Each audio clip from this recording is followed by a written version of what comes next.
Hey everybody, welcome back to Chill Out Esports, and today we are talking about Sentinels again, the team that keeps on giving with all the drama going on. So Sentinels season is pretty much completely in turmoil. It's really not looking good for them. They currently sit 7th in the entire VCT Americas League, and they are not looking good. So the big news that dropped this week is that tenz will be returning to the active roster coming off of the bench, and Dephh has been dropped entirely by the organization. Now, I'm not surprised at this move. I thought when they said that tenz will be sitting out for the rest of the league split, I thought that that was kind of early to call, especially over that weekend. They literally just went 1-1, so it's not like the results were fantastic or anything. They did win one against MIBR, which gave them belief that they could turn their season around, so they decided, well, let's just let tenz rest and let's roll with what's working. But it had only kind of worked, and now we're sitting in a place where they lost the next two after that, with Marv being in over tenz, and things have gotten worse, actually. Not that I would put that on Marv at all. Marv arguably has been their best player since coming to the roster, but when you switch out Marv for tenz, you're switching out two completely different players. tenz is a jet opping duelist player, while Marv is a very good controller player. So while adding in Marv definitely did help them, at least in the short term, and I do think it's a great move to have him on your roster, switching out those two players doesn't fix the issue that was happening when tenz was on the roster, which was they just weren't getting the kills when they really needed. They weren't getting clutches. They weren't winning maps in the way that you need to win them. tenz had a great start to the season against 100 Thieves, and then dropped off against Energy, and then had a joint infection and COVID during the match against Leviathan. So that wasn't exactly conducive to a good environment for him to play in, especially when he had to play, when they had no sixth man, when Marv wasn't able to play for them. And now they sit in a place where they, again, don't have a sixth man. While I'm not entirely surprised that Dephh has been dropped by the organization, I'm kind of surprised that he's dropped entirely instead of just benched. Now, it doesn't seem like they have a sixth man, and I don't think that they can add one because of the roster freeze. So I don't understand why a team that had issues with not being able to play your sixth man when your player was sick and should not have played, I don't know how that org can go from that happening to them to now dropping a player entirely and again not having a sixth man. So what happens if tenz gets sick again, or Marv gets sick, or someone can't play for whatever reason? Now you don't have a sixth man. I understand that Dephh was the easy target to drop from his organization, but to drop him entirely is a bit weird to me, especially at this point in the season when you should have a sixth man. Now Dephh was their IGL, and I do feel bad for Dephh. I think he was not put in an entirely great position. Dephh got a lot of praise from teammates and other players, but a lot of hate from the community, because the Sentinel community is quite rabid at times, especially when things are not going well for the team. I don't think Dephh is a bad player or anything, but I do agree with him not being on the team anymore because his IGLing just wasn't up to standard. The thing about this league is that you need elite IGLing to succeed. Look at teams like Energy, Loud. They have these very good IGLs that are experienced and know what they're doing, and they've been very good. Look at Cloud9. One of the reasons why they've been so good is because their new IGL has been amazing for them. You can't get very far in this league without elite IGLing, and unfortunately, they just weren't getting that from Dephh. When Dephh was on XSET last year, he did IGL for them, but they had a system where he would IGL one half and then a different player would IGL the other half. I don't remember which player that was, but I believe it was Aaron. If I'm wrong on that, please correct me in the comments. But my point with that is that he hasn't really had experience being a number one IGL in a tier 1 organization. He was on a very good team and his IGLing on that team was okay, but you come to this team where you're the only IGL now and you're not really getting help from anyone in that situation, and you're not performing up to standard in your own performances,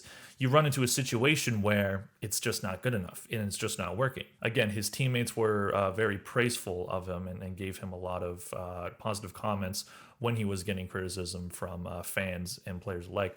But at the end of the day, it just wasn't good enough. And I feel bad for Dephh. You know, he was on XSET, and XSET was a team that had really good chemistry. They had a great coaching. They had just a great mixture of players. And now that that roster is split up into a bunch of different teams now, a lot of those players on other different teams, a lot of the players are struggling. It's not really going very well for that old X roster. So maybe if they were still together, maybe if G2 made it in franchise league and bought the roster, maybe things would be different. But we unfortunately don't live in that reality. And here we are where Dephh is no longer a Sentinel. Again, I don't know why they didn't just bench him. They need a 6-man, at least put him on the bench. But nope, they're just ridding him entirely of the organization. So Esports orgs, yet again, do not care about players, and I will stand by that. They treat these people like numbers, not like people. So that's where we are, and Sentinels continues to do that. So their current record is 2-5. They sit in 8th in the league. They are no longer in control of their own destiny. They need the teams above them to lose for them to even have a chance of making playoffs. The 3 teams above them right now are 100 Thieves, Evil Geniuses, and Furia, so they need pretty much 2 of those teams to continue to lose for them to even have a chance at the last spot in the entire playoffs. And that's the thing. Even if you make playoffs, are you confident this team goes far? I'm not. If they make it into 6th place and then have a single elimination bracket for the entire playoffs, that's not good for them. But arguably, that might be a easier path for them than being in the top 4, I believe, because it's a really weird bracket. I think if you're 5th or 6th, you start in losers, and it's single elimination for the entire tournament, so that's bad. But also, you're going to be playing one of the teams that lost to the other teams going down, so maybe that's an easier route, but I don't know. It makes it tougher and potentially easier in the same way. It's a weird format. I didn't know why they didn't just go 1 versus 6, 2 versus 5, 3 versus 4, but here we are.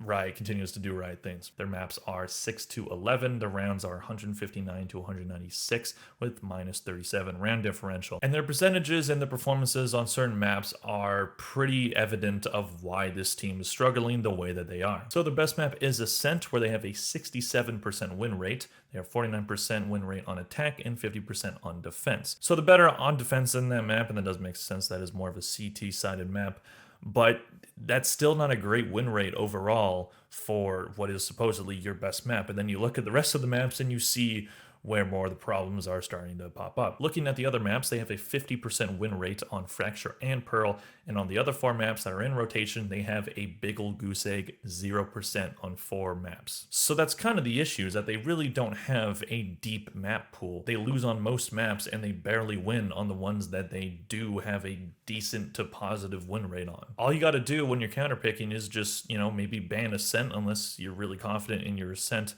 and then, take your pick at whatever other map, because they're probably going to be not very good on that map. They just haven't been able to have a strong structure and just have smart plays and out IGL, out call, and just out kill the other team.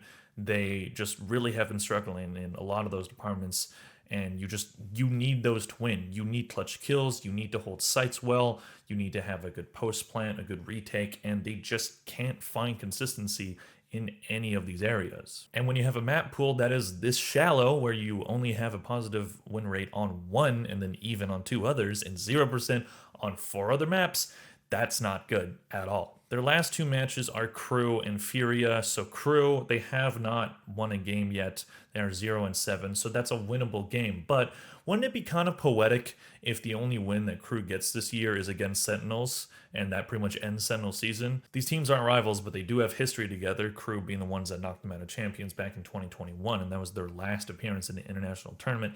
It would be kind of poetic if Crew was the one to take them out. I do think Sentinels is going to be very motivated to win that match, but I think Crew is as well. Crew is just fighting for pride at this point. They're not making playoffs, they're mathematically eliminated, but they do at least want 1 win. I highly doubt they're going to want to go with no wins throughout the entire season, so they're going to be motivated, so Sentinels are really going to have to bring their A game for that one. And Furia have dropped off a bit from a strong start, but they're still in a playoff spot, and they're still a pretty decent team, so Furia is not going to be an easy out either. So they don't have the toughest schedule going forward of the teams, but it's not just easy goings from here on out. And either way, they're going to have a negative score going into playoffs if they do make it. the best that they can do is a 4-5 record. So looking at their last 3 matches, MIBR, Cloud9, and Evil Geniuses, we can start to see where the problems are arising. So we look at the MIBR match, which is one that they 2-0'd, and it was a very strong performance by Sentinels, and it was one that convinced Kaplan that we should have Marved in for the rest of the season. And I would say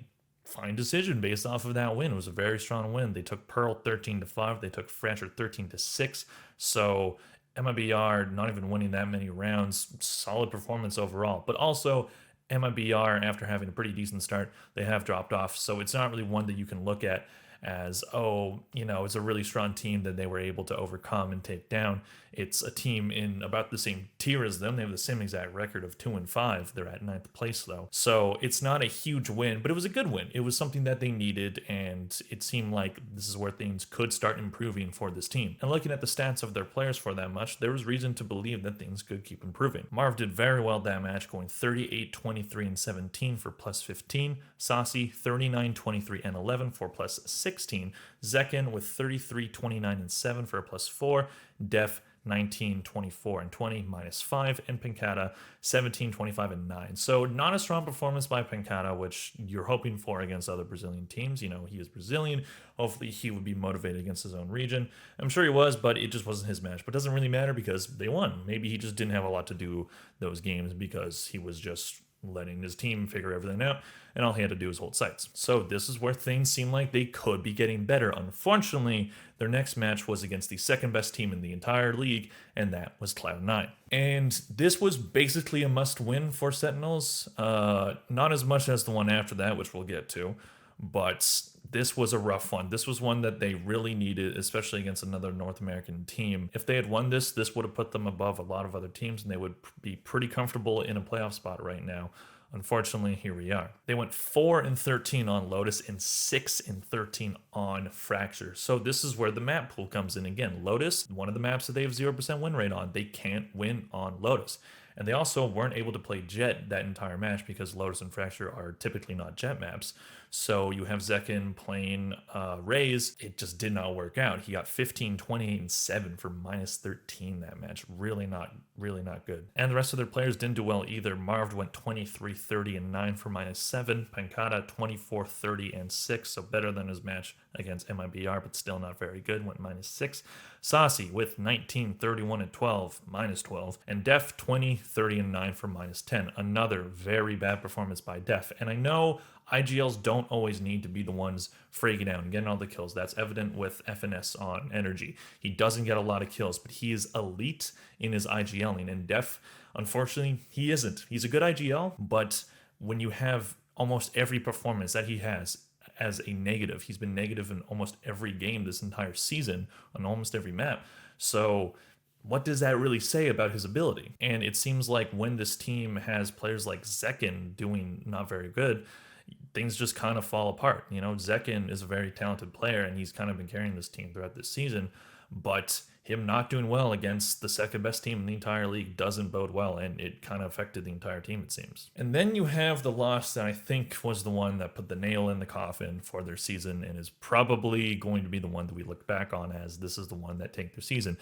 The 2-0 loss against Evil Geniuses. This was, by all accounts, an embarrassing loss. I know Evil Geniuses have been better recently, but that's a team you need to beat. Now they're above them. Evil Geniuses are in a playoff spot. That would have been Sentinels if they had won that match. They would have been 3-4 record right now and potentially ahead of 100 Thieves and Evil Geniuses for that last playoff spot. But now because of that, Evil Geniuses are in a playoff spot right now, and they're above 100 Thieves even. They're looking like they actually might make it, which was not what people thought at the beginning of the season. But now Sentinels aren't in control because of that loss, and that's a team that arguably Sentinels on paper is much better than. They went 6-13 on Fracture and 5-13 on Pearl, and those are two maps that they have the 50% win rates on. So even their better maps are not good for them. They've had some embarrassing losses on Pearl this season so far. Going back to the Leviathan match, they just didn't have it that match. And it seemed like their Pearl was getting better when they beat MIBR, but you fast forward a couple weeks and they just could not perform against a team that they really should have been able to beat. Zekin again carrying in that match with 35, 29, and 6 for plus 6. Pancata 24, 26, and 2, -2. Saucy 16, 29, and 13, -13. Dephh 16, 31, and 12. Another bad performance by Dephh. And Marved, unfortunately, being the worst player, going 12, 30, and 11 for -18. So when your best players just aren't your best players, this team just falls apart. They don't seem to have the depth or the chemistry to be able to overcome when certain players are not performing up to snuff. They just haven't been able to outperform, out IGL, out strategize anybody so far, aside from lower teams like MIBR. They've only beat 100 Thieves, who are struggling, and MIBR, who are also struggling. So they just haven't been able to show against these top teams that they can hang with them. They did take a map off of Loud, and that was a very impressive match for them. Unfortunately, they did lose that one, but it's Loud. Everyone loses against Loud. So that's one that you can look at and be excused. But the rest, you really shouldn't. You really can't have an excuse for losing against Evil Geniuses. Sentinels, I really don't think are going to make playoffs at this point. It sucks. I think the org is they probably know that already. There might be a little smidge of hope that they make it, but I think you should just look at the roster, see how they perform going forward. At this point, I really don't see Sentinels making it into playoffs. I think the hill is just a bit too tough to climb, especially because teams above them need to lose for them to be able to make it in. And I don't know if they're going to. I think 100 Thieves are probably going to make a comeback and make playoffs. I really don't know what you do with this team. I don't know who you cut. I don't know who you add. I think what should happen is at the end of the season, probably cut Pancata and Sassy. It was an interesting experiment bringing in two Brazilian players to have a kind of mixed international roster.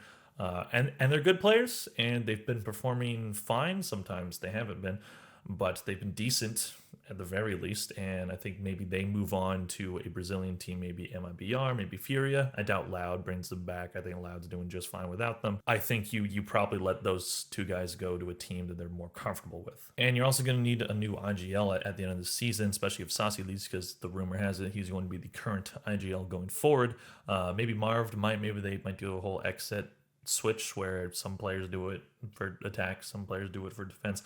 I really don't know. We'll see what happens during the matches. It looks like they're going to be looking for a new star IGL this offseason. And to that, I say Valen. If the guard roster does get dropped by the organization at the end of the season, I think Sentinel should definitely look at players on that roster like Trent, like Valen. For tenz, I don't know what you do with him.